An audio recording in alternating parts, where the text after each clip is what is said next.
They didn't even ask what I'd been doing for the past 8 years. They didn't care. The second I walked through that mahogany door in my worn combat boots and faded jeans, my sister Emma recoiled like I'd tracked mud across her pristine white marble foyer. My mother didn't speak. She didn't even look at me. She just adjusted her diamond tennis bracelet and turned toward the kitchen, pouring herself a glass of wine like I hadn't just returned from 3 tours in Afghanistan. I was 26, fresh out of the army, decorated with medals they'd never understand, carrying stories I couldn't tell, and holding secrets that would make their perfectly manicured world spin off its axis. But all they saw was the girl who chose fatigues over designer dresses, who picked duty over their country club expectations, who walked away from their vision of success to serve something bigger than their suburban kingdom. "You look tired?" my mother finally said, her voice carrying that particular brand of disappointment she'd perfected over the years. She always knew exactly where to aim the knife. "And thin. Are you eating properly?" The concern in her voice was as artificial as her latest Botox treatment. What she really meant was, "You look poor. You look unsuccessful. You look like everything we feared you'd become." My father emerged from his study, still wearing his golf attire, still carrying that air of superiority that came with owning the largest real estate development company in the county. His eyes swept over me like I was a problem he needed to solve quickly and quietly. "Alexandra," he said, my full name rolling off his tongue like a formality. "We weren't expecting you." I wasn't Alexandra anymore. I hadn't been for years. In the army, I was Sergeant Alex Chen, the soldier who could navigate hostile territory blindfolded, who could diffuse situations that would make these people wet themselves with fear. But here, in this house that felt more like a museum than a home, I was just their disappointment made flesh. "I should have called," I said, though we all knew that wasn't the real issue. The real issue was that I existed at all, that I'd chosen my own path instead of the one they'd mapped out for me since birth. Harvard Law School, corporate law, marriage to someone from their social circle, grandchildren who would carry on their legacy of carefully curated success. Instead, I'd enlisted the day after my 18th birthday, left their world of charity galas and tennis tournaments for something real, something that mattered. They'd begged me not to go. Then they'd threatened to cut me off. When that didn't work, they'd simply pretended I didn't exist. "Sit down," Emma said, gesturing toward the living room like she was offering charity to a homeless person. "We need to talk." Her voice carried the same condescending tone she'd used when we were kids, the same superiority complex that made her think she was better than everyone else because she'd married well and never had to work for anything in her life. The living room was exactly as I remembered it. Expensive furniture that no one was allowed to actually use. Art on the walls that cost more than most people's yearly salaries. Everything perfectly arranged, perfectly clean, perfectly lifeless. I sat on the edge of the white leather sofa, my worn jeans a stark contrast against the pristine material. "We heard you were struggling," my mother began, settling into her favorite armchair like a queen addressing a peasant. "The Johnsons mentioned they saw you at the grocery store last month, with coupons." She said the word like it was a disease. "And that apartment you're renting. In that neighborhood." Another pause, another judgmental shake of her head. I wanted to laugh. The Johnsons, of course. The same family who'd gossiped about everyone in town for the past 30 years. The same people who measured success by the size of your house and the brand of your car. They'd seen me shopping smart, living within my means while I waited, and immediately assumed I was destitute. "We're concerned," my father added, though his tone suggested he was more embarrassed than concerned. "About your situation, your choices." He couldn't even say it directly. Couldn't admit that what really bothered him was how my life looked to his friends and business associates. Emma leaned forward, her perfectly styled blonde hair catching the afternoon light streaming through the floor-to-ceiling windows. "We want to help," she said, and for a moment, I almost believed she meant it. "But you need to be willing to change, to get your life together." There it was, the condition, the terms and conditions of their love. I had to become who they wanted me to be in order to earn their acceptance. I had to admit that my years of service were a mistake, that my dedication to something greater than their small, selfish world was wrong. "We've been talking," my mother continued, "and we think you should consider moving back home. Temporarily, of course, until you can figure out your next steps. Maybe go back to school, get a real job, something respectable." A real job. 8 years of military service, 3 combat deployments, countless lives saved, missions completed, soldiers trained and led through impossible situations. But none of that counted as real work in their world. Real work meant wearing suits and attending board meetings and caring about profit margins and stock portfolios. "We have conditions, obviously," my father said, pulling out a piece of paper from his jacket pocket. He'd actually written down conditions, like I was a teenager being grounded instead of a grown woman who'd served her country with honor. "No more of this military nonsense. No more talking about your experiences. It makes people uncomfortable at parties." My experiences. The things I'd seen, the places I'd been, the sacrifices I'd made, all reduced to uncomfortable party conversation. All dismissed as nonsense because it didn't fit their narrative of success and respectability. "You'll need to dress appropriately," Emma added, eyeing my clothes with obvious disgust. "Present yourself better.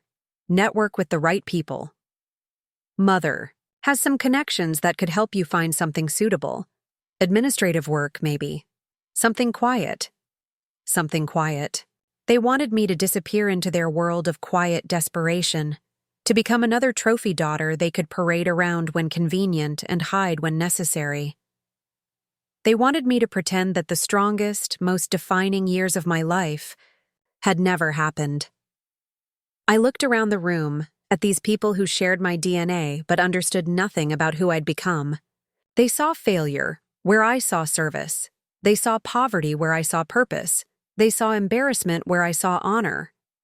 "And of course," my mother added, almost as an afterthought, "you'll need to be more grateful, more appreciative of what we're offering. This isn't charity, Alexandra. This is family trying to save you from yourself. Save me from myself." As if choosing to serve my country, to risk my life for something bigger than their materialistic bubble, was a disease that needed curing. As if the woman I'd become was someone who needed saving instead of someone who'd done the saving. The silence stretched between us, heavy with years of disappointment and misunderstanding. They were waiting for me to break, to admit that they'd been right all along, that my choices had been mistakes, and their way was the only way that mattered. But they didn't know what I knew. They didn't know about the offshore account that had been quietly accumulating interest for years, fed by hazard pay and deployment bonuses, and the fact that I'd had nowhere to spend money while living in forward operating bases. They didn't know about the investments I'd made, the financial discipline I'd learned, the money I'd saved while they assumed I was wasting my life. They saw my secondhand clothes and assumed poverty. They saw my modest apartment and assumed failure. They saw my choice to live simply and assumed desperation. But what they couldn't see was the financial freedom I'd earned through sacrifice and smart decisions, the nest egg that was about to change everything. What they couldn't see was that while they'd been judging me, I'd been building something they couldn't take away. I wasn't always the family disappointment. Before I became the daughter who chose combat boots over cocktail parties, I was their golden child. Valedictorian at Westfield Preparatory Academy, captain of the debate team, president of the Honor Society, and recipient of the prestigious Morrison Scholarship to Harvard. My parents used to introduce me at their dinner parties as our brilliant Alexandra, the future Supreme Court Justice. My bedroom upstairs still held the evidence of that former life. Shelves lined with academic awards, debate trophies gleaming. In neat rows, certificates of achievement covering one entire wall. National Merit Scholar, Youth Ambassador to the United Nations Model Congress, winner of the state constitutional law competition 3 years running.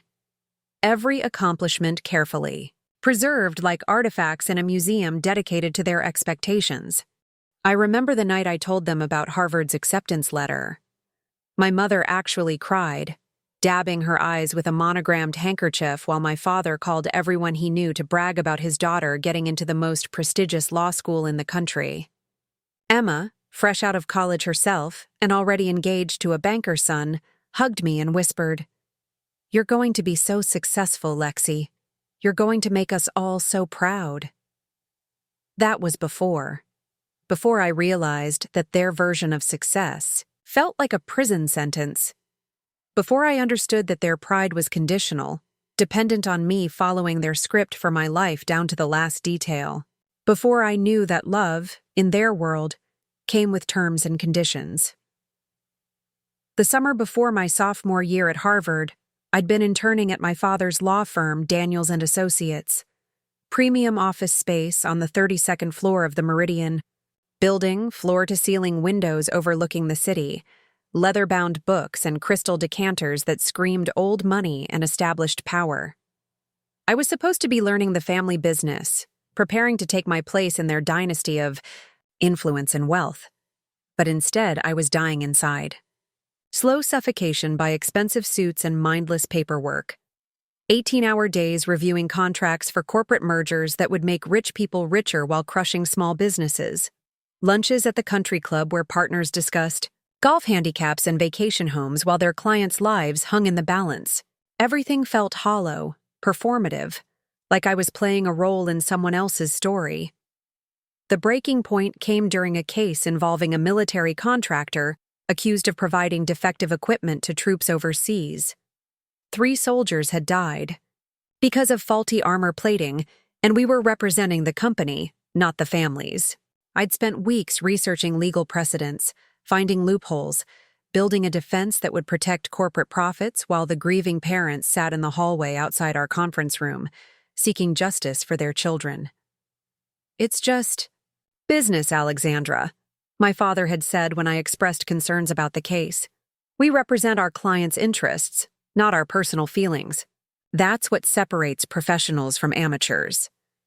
But I couldn't separate myself from the image of those parents.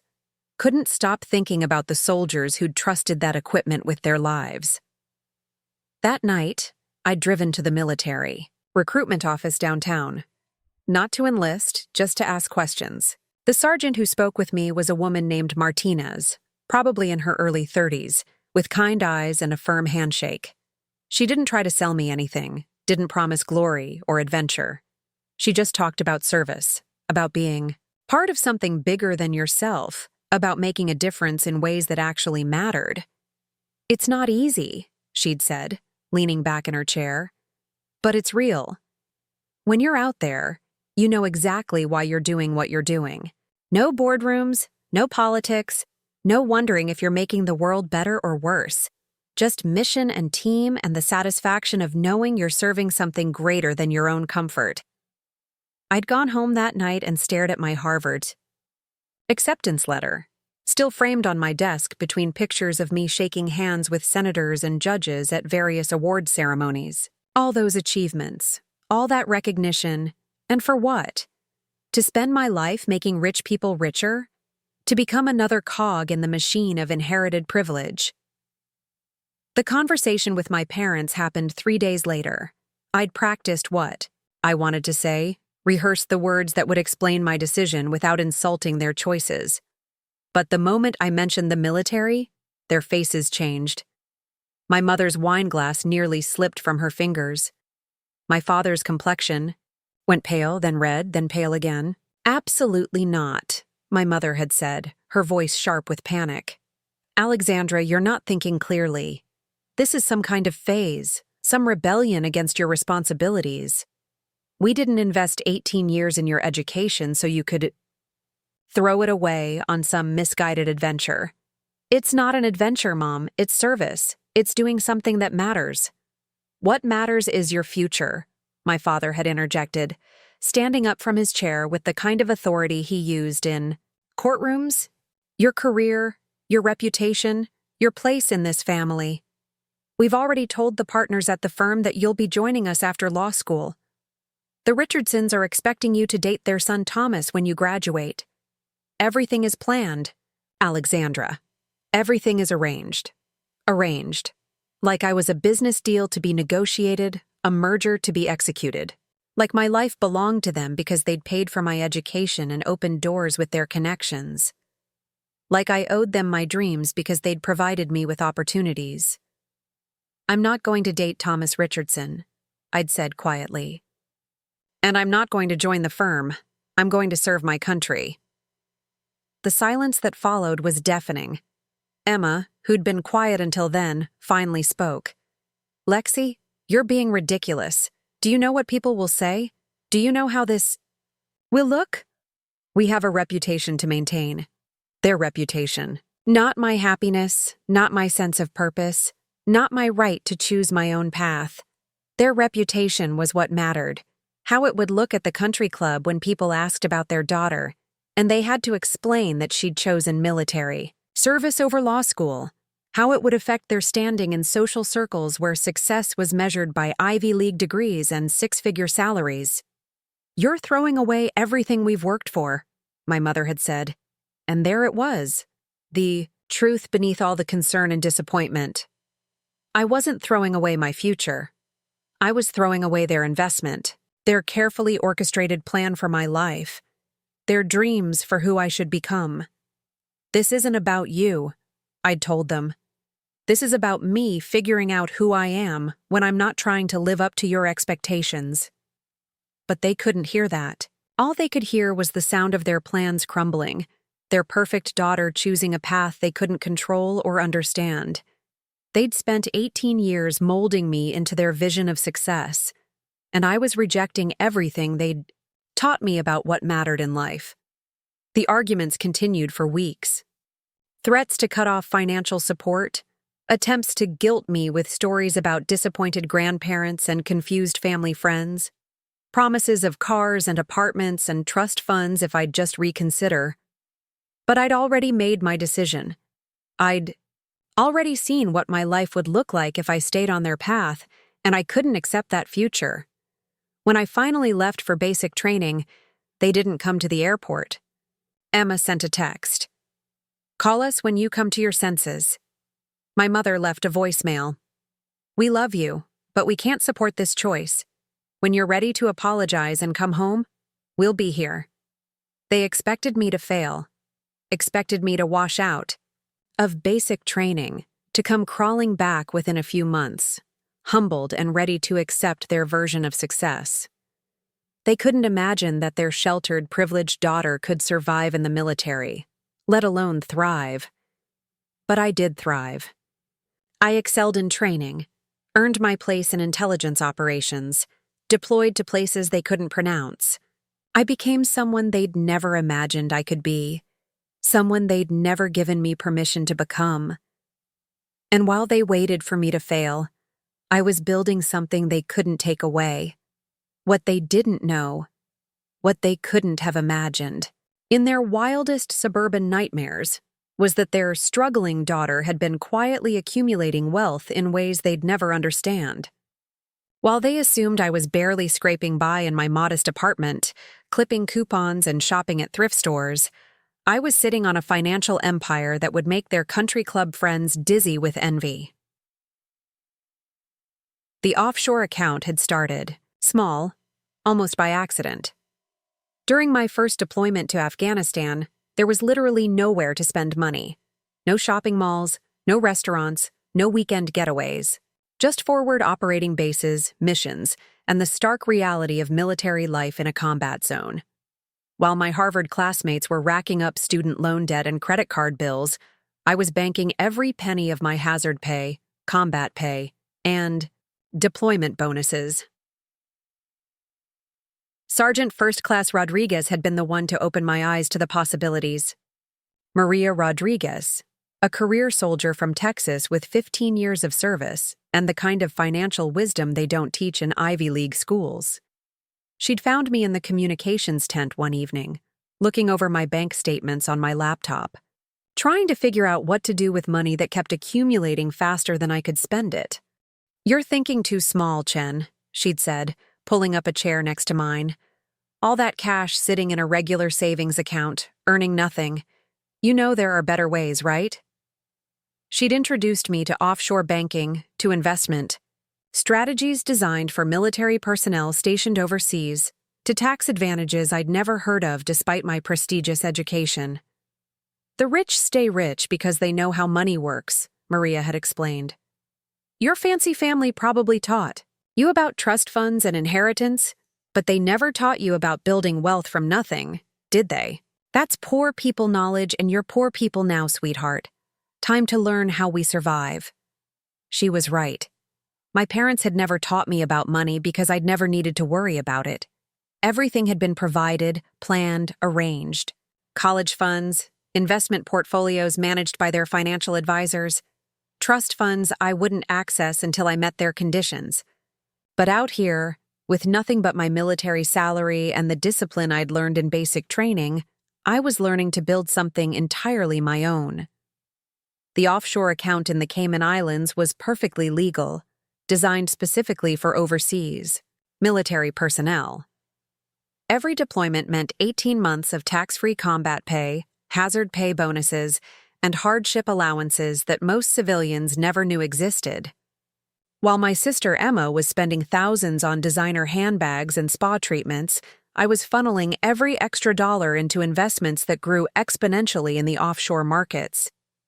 But the real game changer came during my second deployment, when I met Captain James Mitchell.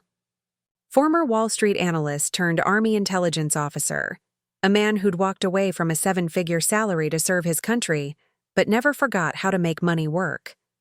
He'd been quietly managing investments for soldiers who were smart enough to listen, turning military salaries into serious wealth through careful planning and strategic risk-taking. "The beauty of overseas deployment," Captain Mitchell had explained during one of our late-night conversations in the operations center, "is that you're essentially invisible to the normal financial system. No temptation to spend, no lifestyle, inflation, just pure capital accumulation. Most people waste their 20s on cars and apartments and trying to impress people. You're building a foundation that will last forever." He'd shown me how to diversify beyond traditional investments. Cryptocurrency before it exploded into mainstream consciousness. International real estate investment trusts. Precious metals stored in secure facilities I'd never see but owned nonetheless. Currency exchanges that took advantage of fluctuating markets while I was stationed in different countries. Each deployment became an opportunity to grow wealth in ways my privileged upbringing had never prepared me for. The irony wasn't lost on me. My parents had spent my entire childhood lecturing me about financial responsibility, about the importance of building wealth and maintaining family assets. But their version of financial success was entirely passive, dependent on inheritance, and connections and maintaining status quo investments that grew slowly and predictably. They'd never learned how to build something from nothing because they'd never had nothing to build from. Meanwhile, I was becoming financially literate in ways they couldn't comprehend. Learning about international tax law, offshore banking regulations, investment strategies that maximized returns while minimizing risk. Every spare hour between missions was spent researching markets, analyzing trends, making calculated decisions that steadily increased my net worth while they assumed I was wasting my life. The third deployment changed everything. Iraq this time. Working intelligence operations that put me in contact with contractors, business owners, and entrepreneurs who were making fortunes in reconstruction efforts. Not the corrupt profiteering that made headlines, but legitimate opportunities for someone with capital to invest and the security clearance to understand what projects would succeed. I'd partnered with a former Marine named David Kim, who'd started a logistics company specializing in secure transportation for rebuilding projects. My initial investment of $50,000 became $200,000 within 18 months. That money went into a technology startup founded by a veteran who developed communication systems for military use that had civilian applications. Another tripling of my investment in less than 2 years. By the time I'd completed my third deployment, the offshore account contained more money than my parents had ever seen in liquid assets, not trust funds or property values or investment portfolios managed by others, but cold hard cash that I'd earned and grown through my own intelligence and discipline. Money that came with no strings attached, no family expectations, no conditions for access. The cryptocurrency investments alone were worth more than my father's annual salary. I'd bought Bitcoin when it was under $1,000, Ethereum when it was double digits, various altcoins that exploded while I was deployed and unable to check markets daily. The beauty of cryptocurrency was its anonymity, its independence from traditional banking systems that my family understood and could potentially influence. But perhaps the most satisfying investment was the one I'd made just 6 months before, returning home. The Westfield Commons housing development, the same luxury neighborhood where I'd grown up, where my parents still lived in their sprawling colonial mansion. Properties had come on the market during a brief economic downturn, and I'd quietly purchased 3 houses through an LLC established in Delaware, managed by a property investment firm that specialized in high-end residential real estate. One of those houses was directly across the street from my childhood home. Another was the old Patterson place, 2 doors down, where I'd played as a child and dreamed of someday living when I was successful enough to afford Westfield Commons. The third was an investment property that I'd already flipped for a significant profit, proving that my success wasn't luck, but skill. My parents drove past my properties every day without knowing I owned them.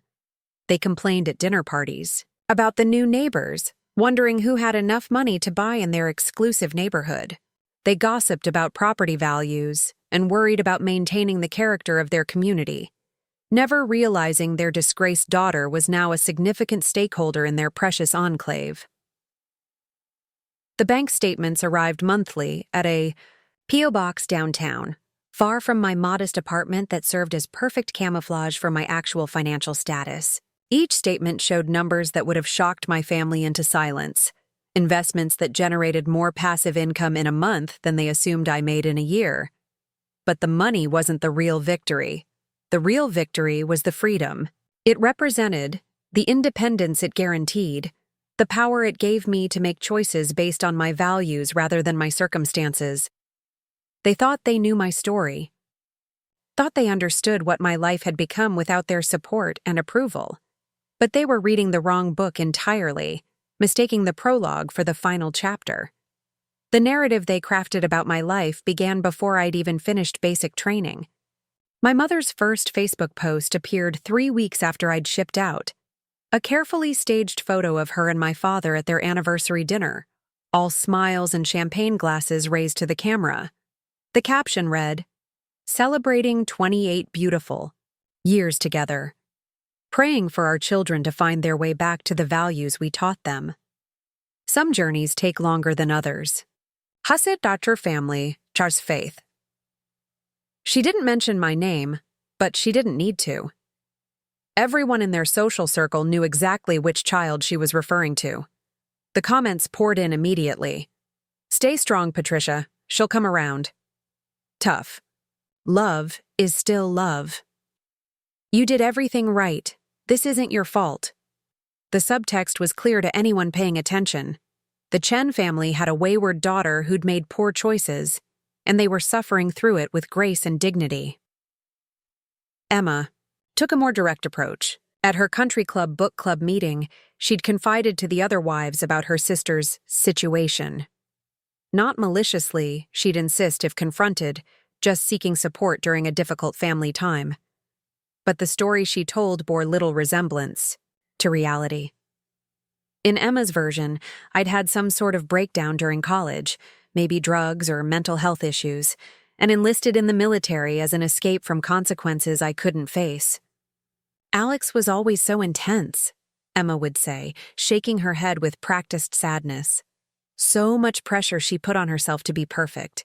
When she couldn't handle Harvard anymore, she just ran away, joined the army like it was some kind of adventure camp. We're hoping she'll get the help she needs and come home when she's ready to deal with her problems. The story evolved and mutated as it spread through their network of friends, acquaintances, and business associates. By the time it reached the third or fourth person, I'd been kicked out of Harvard for drug use. By the fifth retelling, I'd been arrested and given military service as an alternative to jail time. Someone claimed they'd heard I'd gotten pregnant and had an abortion, which led to my psychological breakdown. Another version had me joining the military to escape an abusive relationship I'd been too ashamed to tell my family about. My father took a more professional approach to managing the narrative. At business lunches and golf club conversations, he'd simply say that I was finding myself, and that young people sometimes needed to make their own mistakes before appreciating what they had. He'd speak about me in the past tense, as if I were temporarily absent, rather than actively choosing a different path. Alexandra is going through a phase, he'd tell his law partners. She'll be back when she realizes what she's given up. Young people today don't understand the value of stability, of building something lasting. She needs to get this out of her system. His tone suggested patience and wisdom, the indulgent father waiting for his prodigal daughter to come to her senses. The church community received yet another version of events. My mother had spoken privately with Pastor Williams, explaining that I was struggling spiritually and had chosen a path that led away from family values. She requested prayers for my safe return, both physical and spiritual. Within weeks, half the congregation knew that the Chen family was dealing with a daughter who'd rejected their faith and chosen worldly pursuits over godly ones. "We're not giving up on Alexandra," my mother would say with tears in her eyes during prayer circle meetings. But sometimes loving someone means letting them experience the consequences of their choices. We pray that God will protect her and guide her back to us when she's ready to accept His plan for her life. Social media became their primary platform for managing perceptions. My mother's posts were masterpieces of subtle manipulation, each one carefully crafted to generate sympathy while maintaining plausible deniability. Photos of family gatherings that conspicuously excluded me, with captions about holding on to the ones who matter most. Pictures of Emma's children playing in their grandparents' backyard, with comments about the family traditions we hope to pass down to all our grandchildren someday. The most insidious posts were the ones about military families. My mother would share articles about wounded veterans or military families facing hardship, always with heartfelt captions about supporting our troops and praying for their safe return. To anyone who didn't know better, she appeared to be a patriotic mother, proud of her daughter's service. But her friends understood the subtext. She was being noble about a situation that caused her great pain and embarrassment. Emma's approach was more direct, but equally damaging. She'd post throwback photos of us as children, always with captions that suggested something had gone wrong. "Missing the days when we were all together and happy," she'd write under a picture of Christmas morning from 5 years earlier.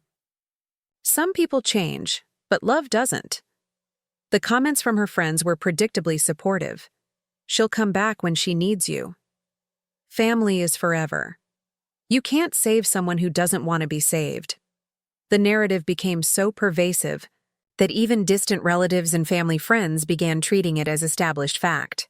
My great-aunt Ruth sent me a care package during my first deployment with a note that read, "I don't know what happened between you and your parents, but I hope you're getting the help you need. Your mother is so worried about you. Please consider coming home and making things right." She'd included self-help books about addiction recovery and finding purpose after making mistakes. My former teachers from high school reached out through social media, offering support and encouragement for what they assumed was a difficult period in my life. Mrs. Henderson, my AP English teacher, sent a private message. I always believed you were destined for great things, Alexandra. I hope whatever struggles you're facing now won't prevent you from achieving your potential. Your parents love you very much, and they're heartbroken about the distance between you. The most damaging aspect of their narrative wasn't the lies they told, but the truths they omitted. They never mentioned that I'd tried to explain my decision before enlisting, never acknowledged that I'd attempted to maintain contact during my early months of service, never admitted that their rejection had been immediate and absolute, based not on concern for my well-being, but on embarrassment about how my choices reflected on their status. Instead, they positioned themselves as victims of an ungrateful daughter who'd thrown away every opportunity they'd provided. They became the sympathetic parents who'd done everything right, but couldn't save their child from her own poor judgment. They accepted condolences and advice from friends who praised their strength and patience in dealing with such a difficult situation. The story they told was so convincing that even I began to doubt my own memories sometimes. When you're deployed overseas, isolated from familiar voices and perspectives, it becomes easy to wonder if maybe they were right. Maybe I had been selfish and impulsive. Maybe I had thrown away something valuable for reasons that seemed less clear in the harsh light of military reality. But then I'd remember the conversation that night in my father's study, the way they'd dismissed my concerns about meaningful work, the conditions they'd attached to their love and support. I'd remember that their version of my story erased my agency, my intelligence, my right to choose a path they hadn't pre-approved. They wanted people to believe I was lost, broken, running from something instead of running toward something. They wanted sympathy for their suffering while denying that they'd caused mine.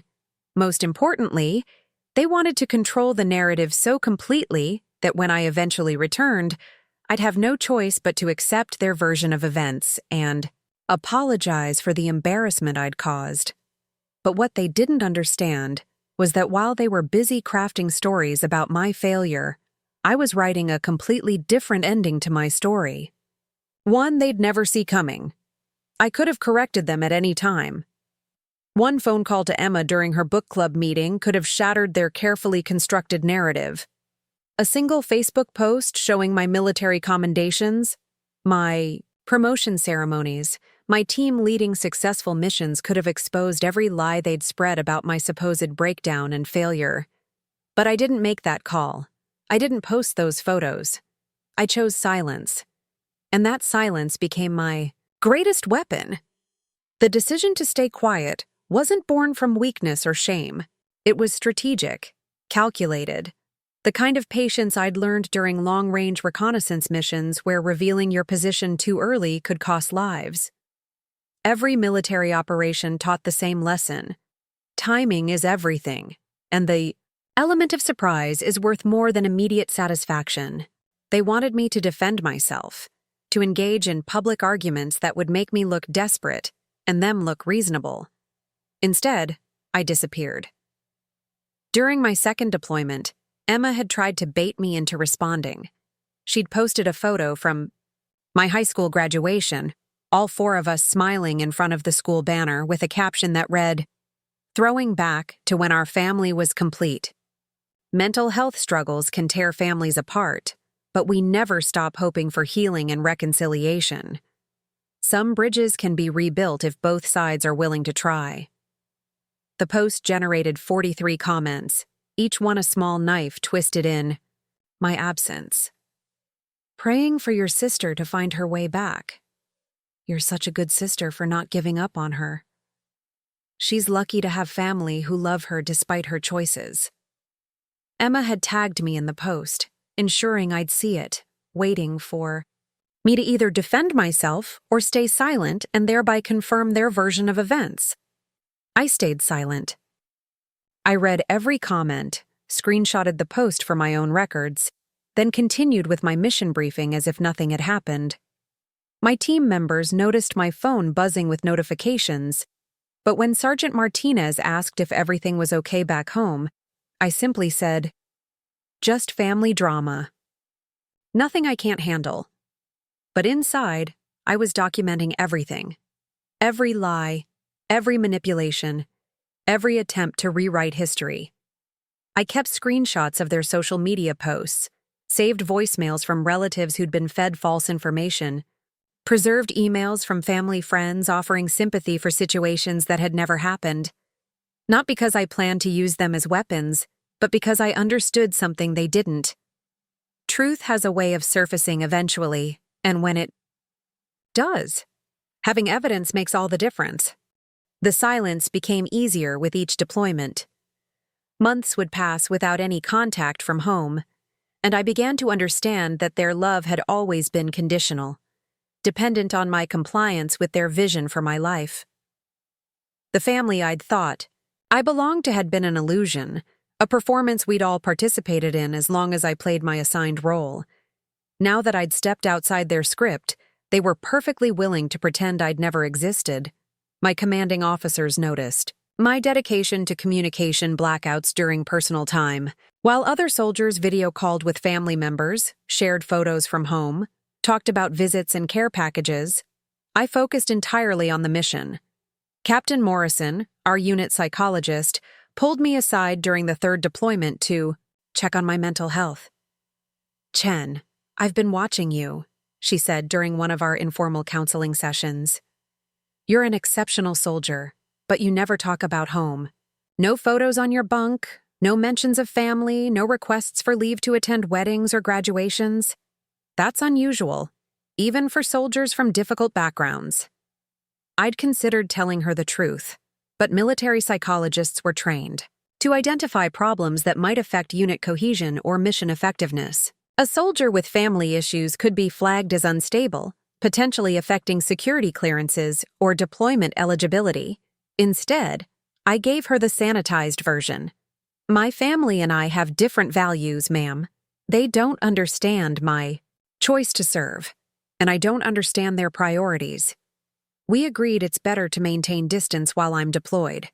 Less distraction for everyone involved." Captain Morrison had nodded, making notes in my file. "That's mature of you, Chen. Some soldiers spend so much energy fighting battles at home that they can't focus on the battles here. Your commitment to the mission is noted and appreciated." What she didn't know was that my silence was creating a different kind of battle, one that would eventually be fought on terrain of my choosing rather than theirs. Every month they went without hearing from me, every holiday that passed without contact, every milestone they celebrated without acknowledging my absence was evidence of their true priorities. They were proving through their own actions that their love had limits and conditions. The most revealing moment came during my mother's 60th birthday party. Emma had posted an album of photos from the celebration, a lavish affair at the country club with dozens of guests, professional photography, and a cake that probably cost more than most people's monthly rent. The caption read, "Celebrating our amazing mother surrounded by everyone who loves her. Family is everything, even when it's incomplete." Incomplete. Not absent, not missing, but incomplete. As if I were a puzzle piece that had gone missing rather than a person who'd made deliberate choices about where to invest my time and energy. The photos showed my parents, Emma and her husband, their children, and extended family members all smiling and laughing, apparently unbothered by my absence. But I noticed something they probably hadn't intended to reveal. In several photos, there were empty chairs at what should have been the family table. Place settings that hadn't been removed, spaces that suggested someone had been expected but hadn't appeared.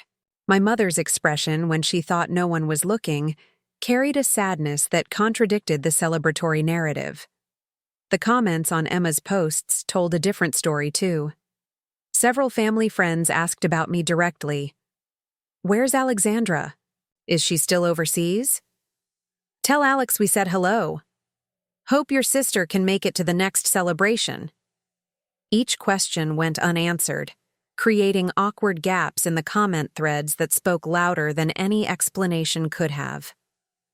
I realized they were trapped by their own narrative. They'd spent so much time portraying me as unstable and estranged that they couldn't admit they missed me without contradicting their own story. they couldn't acknowledge that my absence affected them without admitting that their version of events might be incomplete. The lies they'd told to protect their reputation had become a prison of their own making. My silence was forcing them to live with the consequences of their choices in ways they hadn't anticipated. They'd expected me to break, to come crawling back to apologize and accept their conditions for reconciliation. Instead, I was demonstrating that I could exist perfectly well without their approval or involvement. I was proving that their love wasn't as essential to my happiness as they'd believed. The longer I stayed quiet, the more powerful my eventual words would become. Every month of silence increased the weight of whatever I might eventually choose to say. Every lie they told in my absence was another piece of evidence that would validate my perspective when the truth finally emerged. They thought my silence meant defeat. They interpreted my lack of engagement as proof that I couldn't defend my choices or justify my decisions. But silence, I was learning, was its own form of communication. It said that their opinion of my life no longer mattered enough to argue about. It said that I'd moved beyond needing their approval or understanding. Most importantly, my silence was teaching me something about power that my privileged upbringing had never revealed. Sometimes the strongest position is the one that requires no explanation, no justification, no defense. Sometimes the most devastating response to an attack is no response at all. While they exhausted themselves maintaining lies and managing narratives, I was building something real, something substantial, something that would speak louder than any words when the time was right. The struggle began before my plane even landed stateside. 8 years of military discipline had prepared me for enemy fire, improvised explosive devices, and navigating hostile territory. But nothing had prepared me for the peculiar challenge of rebuilding a civilian life while maintaining the illusion of poverty. Every choice I made had to serve dual purposes, building my actual future while protecting the secret that would eventually destroy my family's carefully constructed lies. My apartment was the first strategic decision. The Riverside Gardens complex on the east side of town wasn't dangerous, but it wasn't prestigious either. One-bedroom units with thin walls, shared laundry facilities, and parking lots that flooded during heavy rains. The kind of place my parents would drive past without slowing down, assuming anyone who lived there was either struggling financially or lacked ambition. It was perfect camouflage for someone who could afford to live anywhere but chose not to. The lease was signed under my name only, paid in cash for 6 months up front to avoid credit checks that might reveal my actual financial situation. The apartment itself was furnished with second-hand pieces I'd selected carefully from thrift stores and estate sales. Not because I couldn't afford new furniture, but because every item had to tell the story I wanted people to see. A veteran, getting by on limited income, making do with what she could find. The irony wasn't lost on me that I'd become an expert at living below my means while accumulating wealth at a rate that would have shocked my former Harvard classmates. The same discipline that had helped me excel in military operations now served me in civilian life, allowing me to maintain a lifestyle that looked modest while my offshore accounts grew exponentially through carefully managed investments. My job at Peterson & Associates Security Consulting was another carefully calculated choice. The company specialized in risk assessment for corporations with overseas operations, exactly the kind of work where my military intelligence background was valuable but not obviously lucrative. I'd negotiated a salary that was respectable but not impressive, deliberately leaving money on the table to maintain my cover story as someone struggling to transition from military to civilian employment. David Peterson, the company founder and a former Marine colonel, had been initially puzzled by my salary requirements during the interview process. "Chen, with your background and security clearance, I could justify paying you 30% more than what you're asking. Are you sure you don't want to negotiate?" I'd smiled and shaken my head. "I'm more interested in the work than the money, sir. I want to build experience in the civilian sector, and this position gives me exactly what I need." What I didn't tell Him was that the salary was irrelevant compared to the networking opportunities and industry knowledge I'd gain, both of which would ultimately prove far more valuable than any paycheck. The work itself was intellectually stimulating in ways that surprised me, analyzing political risks in emerging markets, assessing security threats for multinational corporations, developing contingency plans for businesses operating in unstable regions. It was like military intelligence work, but with better hours, and clients who appreciated expertise instead of simply demanding results. My colleagues assumed I was living paycheck to paycheck like most other veterans transitioning to civilian careers. When they suggested expensive restaurants for team lunches, I'd politely decline and suggest more affordable alternatives. When they talked about vacation destinations and weekend getaways, I'd mention budget constraints and student loan concerns I didn't actually have. The performance was flawless because it was based on truths about veteran experiences, just not my specific veteran experience. The grocery store visits became my favorite part of the charade. Every Sunday morning, I'd drive to the supermarket where the Johnsons and other members of my parents' social circle shopped, armed with carefully clipped coupons and a detailed shopping list designed to maximize savings. I'd spend an hour comparison, shopping, checking prices, reading labels, playing the part of someone for whom every dollar mattered. Mrs. Johnson had approached me during my third visit, her expression a mixture of pity and curiosity. "Alexandra? Oh my goodness, I hardly recognized you. How are you doing, dear?" Her eyes had immediately gone to my cart, noting the generic brands and bulk purchases that suggested financial constraints. "I'm doing well, Mrs. Johnson. Just getting settled back into civilian life." I gestured to my coupons with a self-deprecating smile. "Learning to budget like everyone else. Military pay doesn't exactly prepare you for civilian expenses." She'd nodded sympathetically, clearly filing away details to share with my mother later. "Well, you look good. Healthy. Your parents must be so relieved to have you back safely." The fishing expedition was obvious, but I'd simply smiled and thanked her for her concern, without providing any information about my relationship with my family. The conversation had lasted less than 5 minutes, but I knew it would be dissected and analyzed over coffee dates and phone calls throughout the week. Mrs. Johnson would report back to my mother that I appeared to be struggling financially, but maintaining my pride, shopping carefully, and living modestly in ways that confirmed their assumptions about my circumstances. My evening routine became a meditation on discipline and delayed gratification. While other people my age were going out to bars, attending social events, or spending money on entertainment, I was either working on professional development or managing my investment portfolio from my laptop in my modest apartment. The contrast between my apparent lifestyle and my actual financial activities was stark enough to feel surreal. The cryptocurrency markets never slept, which meant I could trade during evening hours without affecting my day job. I'd developed a system for monitoring multiple exchanges, tracking price movements across different time zones, making calculated trades that steadily increased my holdings while maintaining the appearance of someone who could barely afford her rent. The real estate investments required more careful management. I'd established relationships with property management companies that handled my rental properties, ensuring I never had to appear in person at buildings I owned.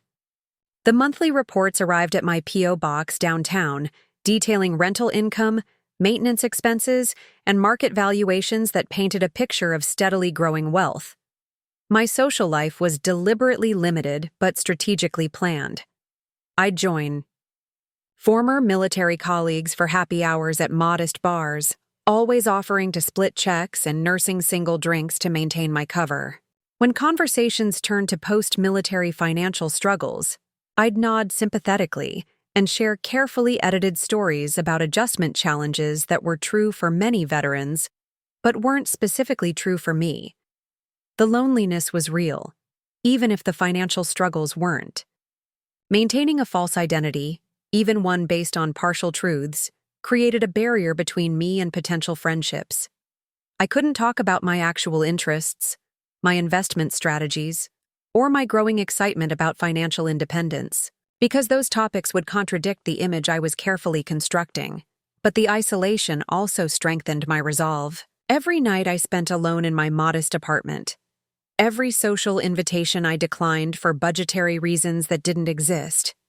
Every conversation where I had to pretend concern about expenses I could easily afford was an investment in the ultimate revelation that would make all the deception worthwhile. I was building two lives simultaneously. The visible one that confirmed my family's assumptions about my failure, and the invisible one that was rapidly approaching the kind of success they'd never imagined possible. The discipline required to maintain both was exhausting, but it was also exhilarating in ways that reminded me why I'd been good at military operations. The mission was long-term, the stakes were personal, and the payoff would be devastating to people who'd underestimated me from the moment I'd chosen my own path over theirs. Elias never existed in my story, but Captain Sarah Williams did. She'd found me during my second deployment, sitting alone in the communications tent at 0200 hours, staring at my laptop screen with the kind of intensity that worried senior officers. Not because I was accessing classified information, but because I was researching investment opportunities with the focus of someone planning a military operation. "Chen, you've been pulling these late shifts for 3 weeks straight," Captain Williams had said, settling into the chair across from me. "Either you're having trouble sleeping, or you're working on something that requires this level of concentration." She'd glanced at my screen, noting the financial websites and market analysis reports I had open. "Mind if I ask what's got you so interested in international currency exchange rates?" I'd considered deflecting, giving her some standard response about financial planning for post-military life. But Captain Williams had served 4 tours, managed to pay off her student loans and buy a house on military salary, and had a reputation for helping soldiers navigate the transition to civilian financial independence. More importantly, she was someone who understood that military service could be a strategic advantage rather than a limitation. "I'm building something, ma'am," I'd finally said, "using deployment pay and overseas tax advantages to create financial independence. The problem is, I'm running out of knowledge about how to scale what I've started." Captain Williams had smiled, the kind of expression that suggested she'd been waiting for someone to ask the right questions. "Chen, how much do you know about military personnel investment networks? About the ways soldiers have been building wealth overseas for decades without anyone back home knowing about it?" The conversation that followed changed everything. Captain Williams introduced me to a network of current and former military personnel who'd leveraged their unique circumstances to build substantial wealth, not through get-rich-quick schemes or illegal activities, but through disciplined investing, strategic use of military benefits, and taking advantage of opportunities that civilian investors never encountered. Sergeant Major Robert Torres had been the first person she'd connected me with. 24 years of service, 6 deployments, and an investment portfolio worth more than most corporate executives would see in their lifetimes. He'd built his wealth by treating each deployment like a business opportunity, reinvesting military, pay into carefully researched ventures that grew exponentially while he was unable to spend money on civilian luxuries. "The beautiful thing about deployment investing," Torres had explained during one of our encrypted video calls, "is that you're forced to think long-term. No temptation to day trade, no emotional decisions based on market fluctuations you can monitor constantly. You make smart choices, then you're forced to let them mature while you focus on your actual job." Through Torres, I'd met Lieutenant Colonel Jennifer Martinez, a former intelligence officer who'd specialized in economic analysis and had parlayed that expertise into a consulting business that advised military personnel on international investment strategies. She'd taught me about currency arbitrage opportunities, about emerging market investments that were accessible to overseas military personnel, but virtually unknown to domestic investors. "Your family probably thinks in terms of traditional American investments," Martinez had said during one of our strategy sessions conducted over secure communication channels. "Stock portfolios managed by financial advisors, real estate investments in familiar markets, retirement accounts that grow slowly and predictably. But you have access to opportunities they've never heard of. The network expanded organically. Each person I met introduced me to others who'd achieved financial success through unconventional means. A Navy SEAL who'd invested in renewable energy projects in Southeast Asia. An Air Force pilot who'd bought cryptocurrency mining operations in countries where electricity was cheap and regulations were favorable. A Marine Corps officer who'd purchased real estate in emerging markets years before they became profitable. What they all shared was the understanding that military service, rather than being a financial limitation, could be a strategic advantage. For someone willing to think creatively about wealth building, they'd learned to see deployment assignments not as hardships to endure, but as opportunities to access markets and investments that civilian investors couldn't reach. The mentorship went beyond investment strategies. These were people who understood the challenge of maintaining operational security around financial success, of building wealth without attracting attention from family members or friends who might not understand the choices involved. They'd all faced similar decisions about how much to reveal about their circumstances to people who'd assumed military service meant financial struggle. Major David Kim, a former Army engineer who'd built a technology consulting empire while maintaining the appearance of a simple government contractor, had been particularly helpful in developing my long-term strategy. He'd spent years building wealth while his family assumed he was barely making ends meet on government salary, only revealing his success when he'd achieved enough financial independence to be immune to their judgment. The key is patience, Kim had advised during one of our conversations. Your family needs to believe their own narrative about your failure long enough for you to build something so substantial that the truth becomes undeniable. If you reveal your success too early, they'll find ways to diminish it or claim credit for it. But if you wait until you've achieved complete financial independence, they'll have no choice but to acknowledge what you've accomplished. The network provided more than advice. It provided validation. These were people who'd faced similar choices about family expectations versus personal goals, who'd chosen service over comfort and had been rewarded in ways their civilian counterparts couldn't imagine.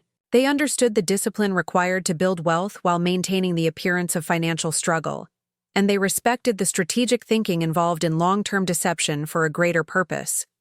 Colonel Patricia Reed, a former military intelligence officer who'd transitioned to private sector consulting while maintaining significant investments in defense contractors, had helped me understand the psychological aspects of my situation. She'd dealt with family members who'd assumed her military service was a waste of her potential, only to discover years later that she'd built more wealth and achieved more professional success than they'd thought possible. Your family's assumptions about military service reveal more about their limitations than yours, Reed had observed during one of our discussions. They can't imagine success that doesn't look like their version of success. That blindness is your greatest advantage, but it's also why the eventual revelation will be so devastating to their worldview. The support network extended beyond investment. Advice to emotional support during the most challenging periods of maintaining my cover story. These were people who understood the isolation involved in living a double life, who'd experienced the loneliness of being surrounded by people who fundamentally misunderstood your choices and capabilities. When I'd mentioned my family's social media campaign to paint me as unstable and struggling, Lieutenant Colonel Martinez had laughed with recognition. My parents spent 2 years telling everyone I was wasting my education in the military. Then I bought their mortgage when they were facing foreclosure, and suddenly military service seemed like a brilliant career choice. Funny how perspective changes when the truth becomes impossible to ignore. The network operated with military precision and security protocols. Communications were encrypted, meetings were conducted through secure channels, and financial information was shared only on a need-to-know basis. We all understood that operational security wasn't just about protecting classified information. It was about protecting the strategic advantages we'd built through disciplined planning and execution. But perhaps most importantly, The network provided proof that my strategy was working. These were people who'd successfully navigated the transition from military service to financial independence while maintaining cover stories that protected their operations until they were ready to reveal the truth. They were living examples of what was possible when discipline, patience, and strategic thinking were applied to wealth building rather than just military operations. They became my real family, the people who understood my choices and supported my goals without requiring me to justify my decisions or conform to their expectations. While my biological family spread lies about my failure, my chosen family was helping me build the foundation for success that would ultimately expose those lies as the desperate attempts to maintain control they'd always been. The transformation happened so gradually that even I was surprised by how far I'd come. What had started as modest military investments had evolved into a sophisticated financial empire that generated more passive income monthly than my parents assumed I made in a year. The offshore accounts had multiplied into diversified portfolios across multiple countries, cryptocurrency holdings that had appreciated beyond my wildest projections, and real estate investments that were quietly making me one of the largest property owners in the region. The cryptocurrency boom had been particularly kind to my portfolio. My early investments in Bitcoin, Ethereum, and several altcoins that I'd researched during late-night hours between missions had multiplied exponentially. What had been experimental investments of a few $1,000s each had grown into holdings worth hundreds of thousands, all while I maintained the appearance of someone who could barely afford her rent. My real estate investments had evolved, from simple rental properties to strategic acquisitions in emerging markets. The houses I'd purchased in the Westfield Commons development were just the beginning. Through carefully structured LLCs and property management companies, I'd acquired a dozen rental properties across 3 states, a small commercial building in the downtown arts district, and development rights to a parcel of land that would triple in value once the city approved the new transportation hub. But perhaps most satisfying was the growth of my consulting business. What had started as occasional contract work for Peterson & Associates had evolved into a specialized practice advising corporations on security risks in emerging markets. My military background and security clearance opened doors that civilian consultants couldn't access, leading to contracts with multinational corporations that paid more for a single analysis than my father's law firm charged for months of legal work. The business operated under the name Meridian Risk Analytics, a deliberately unremarkable company name that didn't attract unnecessary attention. The office was a modest space in a shared business complex, professionally furnished but not ostentatious, maintaining the careful balance between competence and humility that characterized all aspects of my public image. My client list included defense contractors evaluating overseas operations, technology companies assessing risks in volatile markets, and investment firms seeking analysis of political stability in countries where they were considering major investments. Each contract generated substantial income while building my reputation as an expert in international risk assessment, creating a foundation for even more lucrative opportunities. The irony of my situation had become almost comical. While my family assumed I was struggling to make ends meet in my modest apartment, I was regularly briefing corporate executives on multi-million-dollar investment decisions. While they gossiped about my apparent financial struggles, I was managing investment portfolios that outperformed anything their financial advisors had achieved. The monthly investment statements that arrived at my P.O. box told a story that would have shocked anyone who knew me. Dividend payments from international stocks, rental income from properties across multiple states, cryptocurrency gains that had turned modest investments into substantial wealth, and consulting fees that exceeded what most people made in annual salaries. But the numbers were just the beginning. The real transformation was in my understanding of how wealth actually worked, how it was built and maintained and leveraged in ways that my privileged upbringing had never taught me. My parents had inherited their wealth, managed it conservatively, and used it primarily as a tool for maintaining social status.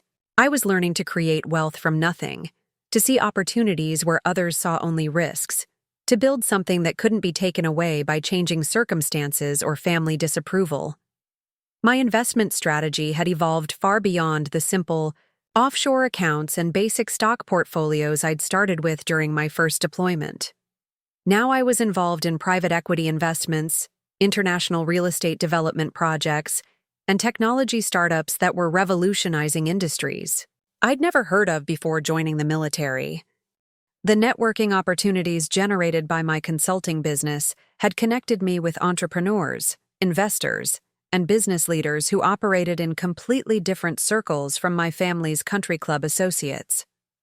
These were people who'd built their own fortunes through innovation and risk-taking, who understood that real wealth came from creating value rather than inheriting it. Through these connections, I'd invested in a cybersecurity startup founded by former military intelligence officers, a renewable energy project in Southeast Asia that was generating returns that exceeded my most optimistic projections, and a real estate development fund that was transforming distressed urban areas into thriving commercial districts. Each investment was carefully researched, strategically chosen, and managed with the same discipline I'd applied to military operations. Risk assessment, contingency planning, exit strategies, and performance metrics were all part of the process. Nothing was left to chance or emotion. The consulting business itself had become valuable beyond the income it generated. Meridian risk. Analytics was building a reputation in specialized circles as a source of reliable intelligence and strategic analysis. Other consulting firms were beginning to subcontract work to me, creating additional revenue streams while establishing my credibility in the industry. My clients had started referring other potential customers, creating a network effect that was generating new business faster than I could handle it. The waiting list for my services had grown to the point where I was turning down projects that didn't meet my criteria for strategic value or financial return. The transformation was complete, but invisible to anyone who knew me personally. My family still assumed I was the struggling veteran they'd written off years earlier. My former classmates, if they thought about me at all, probably imagined I was doing whatever it was that military people did after leaving service. Even my neighbors in the Riverside Gardens apartment complex saw only the modest lifestyle I maintained as cover for my actual circumstances. But the financial statements didn't lie. The investment returns were real. The business revenue was substantial and growing.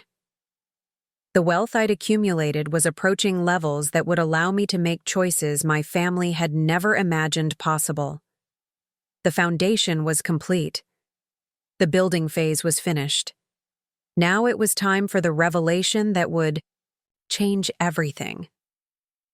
The revelation began not with a grand announcement, but with a single phone call that changed everything. Marcus Thompson from First National Bank's Private Wealth Management Division had been trying to reach me for 3 days about what he termed a significant opportunity requiring immediate attention. When I finally returned his call from my modest apartment, surrounded by secondhand furniture and generic brand groceries, his voice carried the kind of deference reserved for clients whose net worth commanded respect. "Ms. Chen, I apologize for the persistent calls, but we have a situation that requires your immediate decision," Marcus had said, his tone professional but urgent. "The Westfield Commons property you inquired about 18 months ago is now available for purchase. The owners are facing foreclosure, and they've accepted your offer contingent on closing within 72 hours. The property he was referring to wasn't just any house in Westfield Commons. It was 47 Maple Ridge Drive, the colonial mansion, where I'd grown up, where my parents had lived for 28 years, where they'd hosted dinner parties and charity events and holiday gatherings that had shaped my childhood. The same house where they'd kicked me out 8 years earlier, assuming I'd never amount to anything without their support and approval. The foreclosure had been inevitable, though they'd hidden it well. My father's law firm had been struggling for years as larger practices absorbed their clients and their reputation suffered from several high-profile losses in court.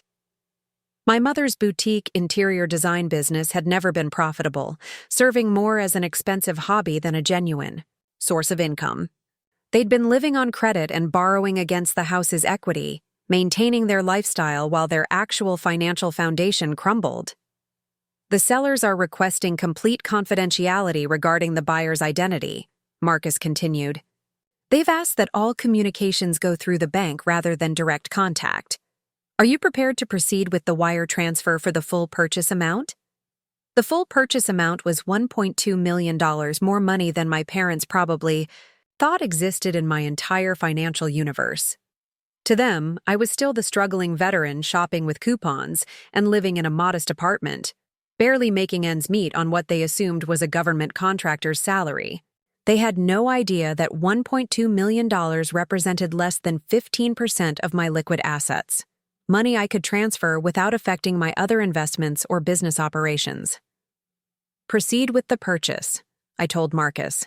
Same terms we discussed. Full cash payment, no financing, closing handled through the private banking division. And Marcus?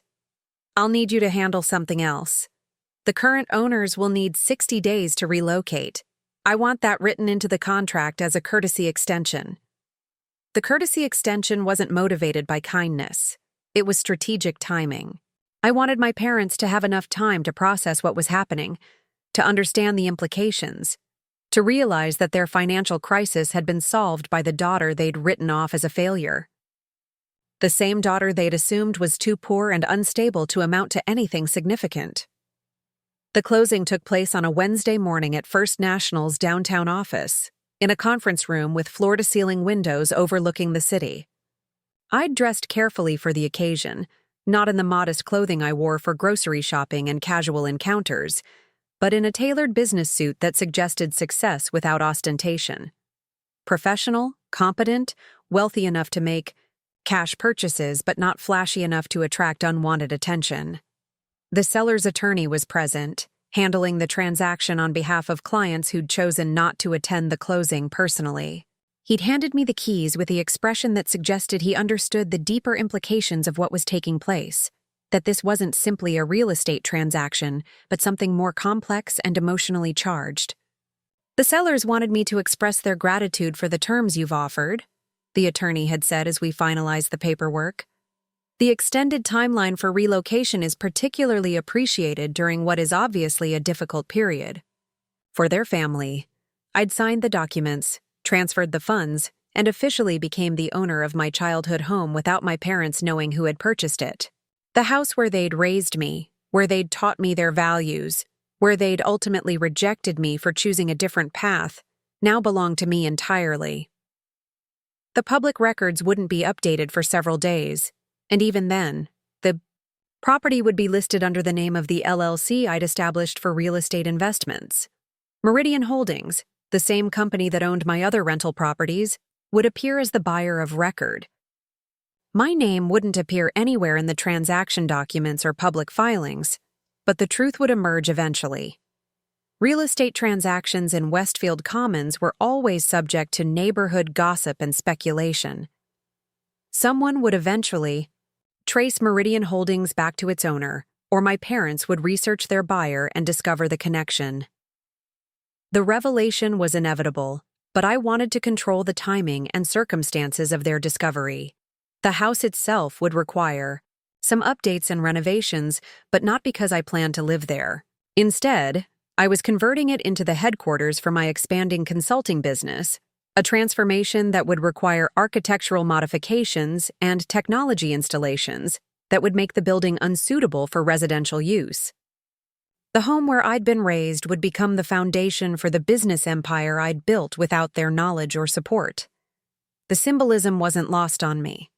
The house that had represented their power over my life, their ability to set conditions for their love and approval, would now serve as the physical embodiment of my independence from their expectations and limitations. Within hours of the closing, I'd called my property management company to begin planning the renovations that would transform 47 Maple Ridge Drive from a family home into a professional office complex. The same rooms where I'd been lectured about responsibility and proper choices would soon host meetings with corporate executives and international investors. The irony was perfect. but the satisfaction was just beginning. The unraveling began exactly as I'd anticipated, with a single phone call from a real estate agent to my mother on a Thursday afternoon. Barbara Henderson from Premier Properties had been trying to reach the new owners of 47 Maple Ridge Drive to discuss marketing strategies for similar properties in the neighborhood, and her research had led her to make what she assumed was a routine business inquiry. "Mrs. Chen, I hope you don't mind me calling, but I'm working with the new owner of your former residence, and I wanted to discuss the recent sale as a comparable for other properties I'm listing in Westfield Commons. The transaction was quite impressive, a full cash purchase above asking price in this market. Your buyer must have been very motivated." My mother's confusion had been immediate and obvious, even through the phone. "I'm sorry. I think there's been some mistake. We haven't sold our house.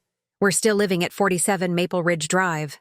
The silence that followed, according to Emma, who witnessed the conversation, had stretched long enough to become uncomfortable. Barbara Henderson had clearly been reviewing paperwork during the pause, presumably checking and double-checking her information to understand how she'd made such an obvious error. "Mrs. Chen, I'm looking at the county records right here. The property at 47 Maple Ridge Drive was sold last Wednesday to Meridian Holdings LLC for $1.2 million. The transaction shows a cash purchase with no financing, closed through First National Bank's private wealth division. Are you telling me you weren't aware of this sale?" The conversation had ended abruptly, with my mother hanging up and immediately calling the bank to demand information they weren't legally permitted to provide. But the damage was done. The truth was no longer a secret I controlled, but a matter of public record that anyone could access and investigate. Emma had been the first to dig deeper, using her connections in the real estate community to gather information about Meridian Holdings LLC. The company was registered in Delaware, managed through a business services firm that specialized in maintaining privacy for high-net-worth individuals, but corporate records eventually revealed ownership, information that led back to me. The discovery had taken her less than 48 hours. By Saturday morning, my entire family understood that their financial crisis had been resolved by the daughter they'd spent 8 years portraying as unstable and unsuccessful. The house they'd lost to foreclosure had been purchased by someone they'd assumed couldn't afford her own rent, but the revelations were just beginning. Emma's research into Meridian Holdings had uncovered not just the purchase of their family home, but the entire portfolio of properties owned by the company. Rental properties across 3 states, commercial real estate investments, development projects that were generating substantial returns. The scope of my financial activities was far beyond what they'd imagined possible. My father's attempts to contact me directly had begun that same weekend. 3 voicemails, 2 text messages, and an email that revealed how completely their understanding of my circumstances had been shattered.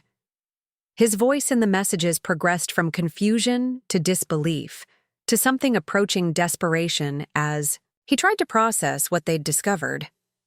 "Alexandra, we need to talk. There's been some kind of mistake with the house, some confusion about ownership records. Please call me back so we can sort this out." The first message had maintained his typical authoritative tone, as if I were still a child who could be summoned to explain herself. By the third voicemail, his approach had changed entirely. "Alex, I don't understand what's happening. The bank says you bought our house. That can't be right. You're living in that apartment, working that contract job. Where would you get that kind of money? Please, we need to understand what's going on." But it wasn't just the house purchase that was unraveling their assumptions about my life. Emma's investigation had led her to discover Meridian Risk Analytics, my consulting business that was generating revenue they'd never imagined possible. Corporate filings showed contracts with major defense contractors, technology companies, and international investment firms. The business they'd never heard of was apparently successful enough to justify significant real estate investments. The social media posts that had portrayed me as struggling and unstable were suddenly being viewed in a different context. My mother's friends, the same people who'd offered sympathy and prayers for the family's wayward daughter, were now asking pointed questions about how they'd been so wrong about my circumstances. Mrs. Johnson, who'd encountered me shopping with coupons and assumed I was struggling financially, had apparently done her own research after learning about the house purchase. Her conversation with my mother, according to Emma, had been particularly uncomfortable, as she'd asked directly whether my parents had been aware of my success and had chosen not to mention it. "Patricia, I'm confused," Mrs. Johnson had said during their phone conversation. "I saw Alexandra at the grocery store last month, and she seemed to be watching her spending carefully. But now I'm hearing she bought your house for cash? How does someone who's clipping coupons have over $1 million to spend on real estate?" The question exposed the fundamental flaw in their narrative about my failure. If I was truly struggling, as they'd portrayed, where had the money come from? If I was really the unstable, unsuccessful daughter they'd described to their friends, how had I accumulated the wealth to resolve their financial crisis? Their church community had been equally confused by the revelations. Pastor Williams, who'd been praying for my spiritual return to family values, had apparently asked my mother directly about the contradiction between their requests for prayers and my obvious financial success.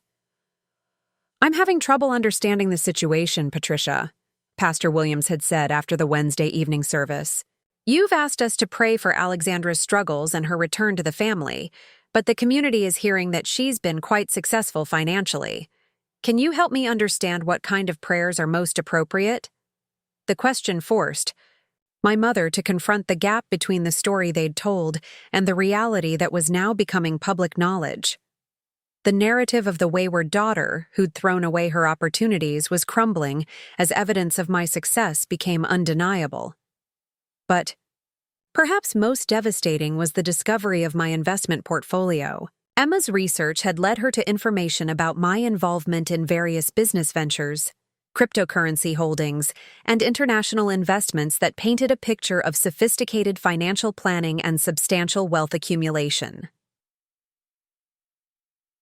The offshore accounts they'd uncovered were entirely legal, designed specifically for military personnel serving overseas, but the amounts involved were staggering. Years of deployment pay, carefully invested and expertly managed, had grown into holdings that dwarfed their own family wealth even before their recent financial troubles.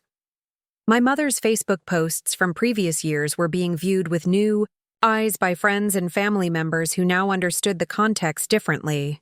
The subtle requests for prayers, the implications that I was struggling with various personal issues, the suggestions that I needed to return home and apologize for my choices, all seemed dishonest in light of what they now knew about my actual circumstances.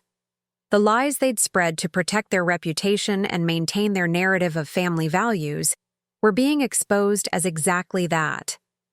Lies told to avoid admitting that their daughter had succeeded beyond their expectations, using methods they'd never understood or approved of. The revelation was complete, but the consequences were just beginning.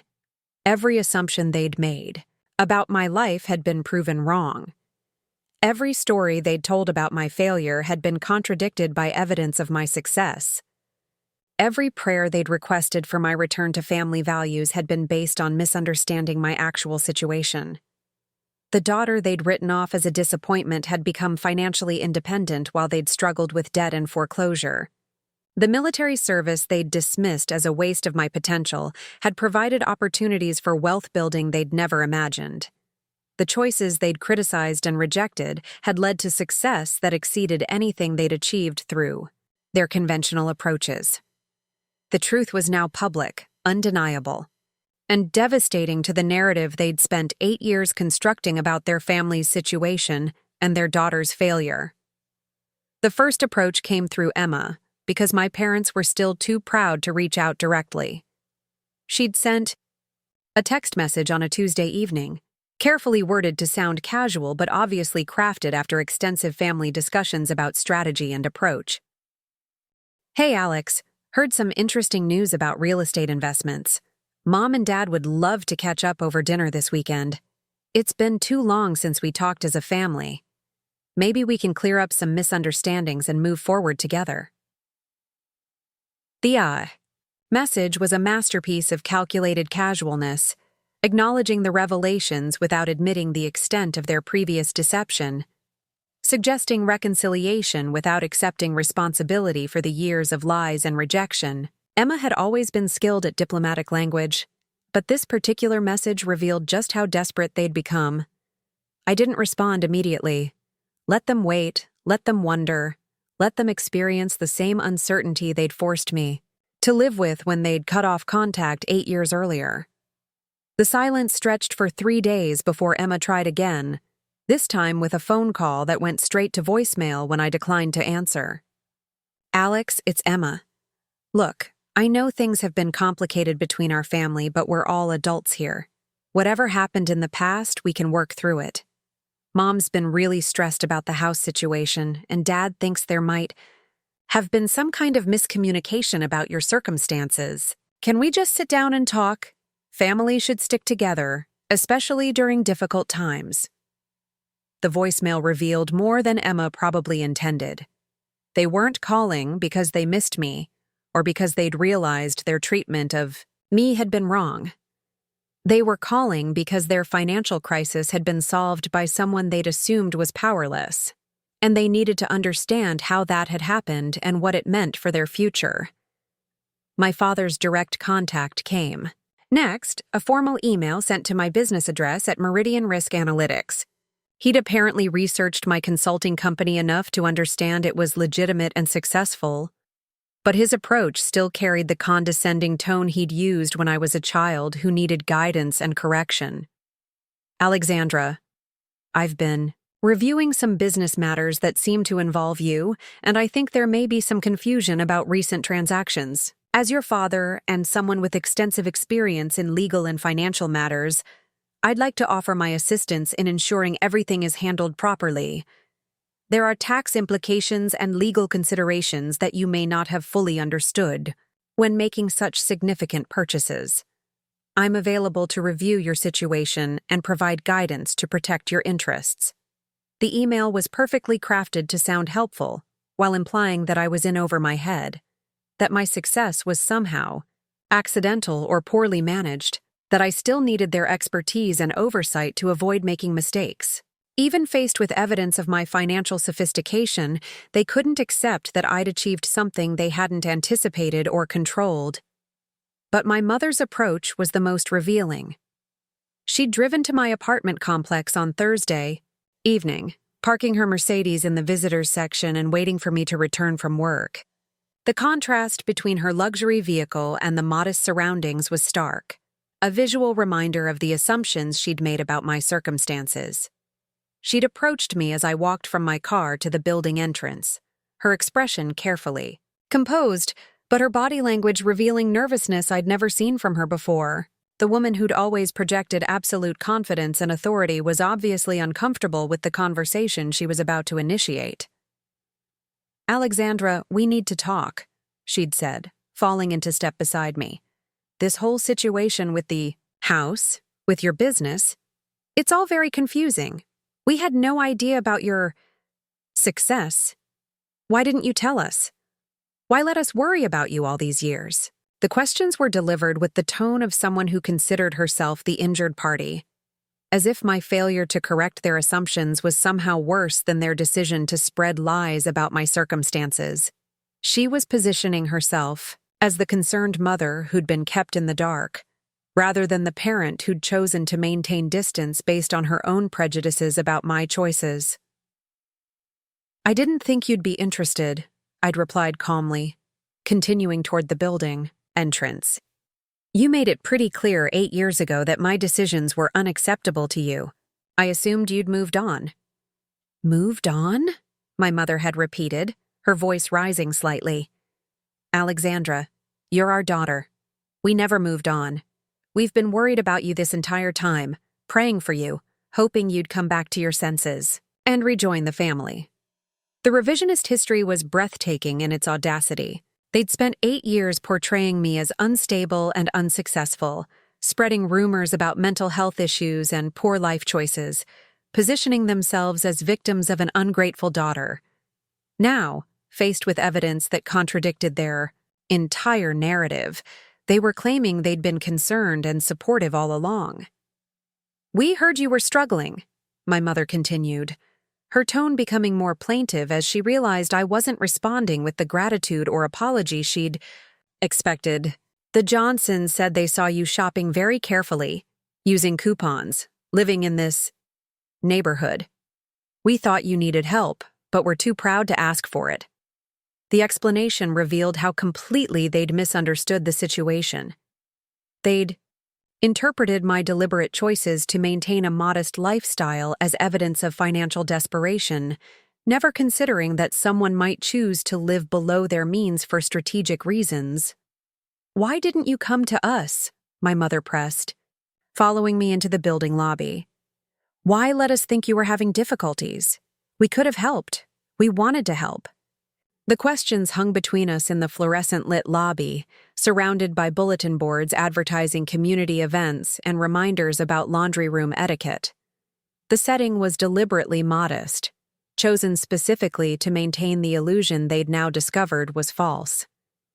"You wanted to help on your terms," I'd said finally, "with your conditions. When I chose my own path, you made it clear that path was unacceptable, so I followed it without you." My father had arrived while we were talking, apparently having followed my mother to ensure the conversation went according to whatever plan they'd developed. His presence in the lobby of my apartment building was surreal. This man who'd never set foot in anything less luxurious than a five-star hotel, now standing on industrial carpeting under harsh fluorescent lights, looking entirely out of place. "Alexandra, we need to discuss your recent real estate acquisition," he'd said, jumping straight to what he clearly considered the central issue. "The purchase of our former residence raises questions about your financial situation that need to be addressed. There are family considerations, legal implications, and practical matters that require immediate attention." Even now, even after discovering the scope of my success, he was still trying to take control of the situation, to position himself as the authority figure who would determine how things proceeded. The idea that I might have purchased their house, for my own reasons, without any obligation to consult them or consider their preferences, was apparently beyond his comprehension. "What questions?" I'd asked, genuinely curious about how he planned to justify 8 years of rejection and dismissal now that their assumptions had been proven wrong. "Questions about your intentions," my father had replied.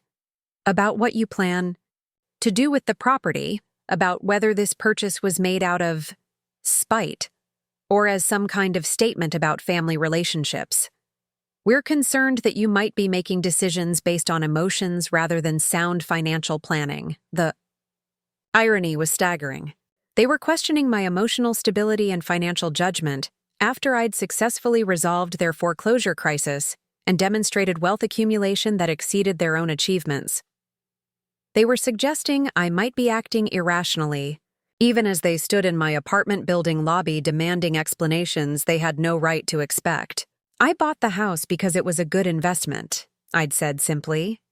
"The location is excellent. The price was below market value due to the foreclosure situation, and it serves my business needs perfectly. My intentions are entirely professional." The response had clearly not been what they'd hoped to hear. They'd wanted emotion, conflict, some indication that my actions were motivated by feelings they could understand and potentially manipulate. Instead, I'd given them the cold business analysis that had actually driven my decision. But their attempts at reconciliation were just beginning, and each approach revealed more about their motivations and limitations than they probably realized. The final conversation happened 6 months later, in the conference room that had once been my childhood bedroom. My parents sat across the mahogany table where I now conducted business meetings with Fortune 500 executives, surrounded by the awards and certifications that told the real story of my military service and business success. "We want you to know, we're proud of you," my mother said, her voice careful and measured. "We always knew you had potential. We wish we'd understood better." My father nodded, adding, Perhaps we could explore some business opportunities together, pool our resources, leverage our combined networks. Family businesses can be very successful when managed properly. I looked at them sitting in my office, in my building, on my property, still trying to find a way to benefit from success they'd never supported or believed in. They wanted access to my world now that they understood its value, but they couldn't acknowledge the damage they'd done or the years of lies they'd spread. I appreciate the offer, I said finally, but I've built this without you. I'll continue building it without you. They left that day understanding that forgiveness doesn't always mean reconciliation, that success doesn't erase the past, and that some bridges burn completely when lit by people who never believed you could fly. I kept their former home as my headquarters, a daily reminder that sometimes the best revenge is simply outgrowing the people who tried to make you small. If you enjoyed this story of turning rejection into triumph, subscribe to my channel for more inspiring tales of people who refuse to let others define their worth. Your support helps me share these powerful stories of resilience and success. Hit that subscribe button and the bell icon so you never miss an update.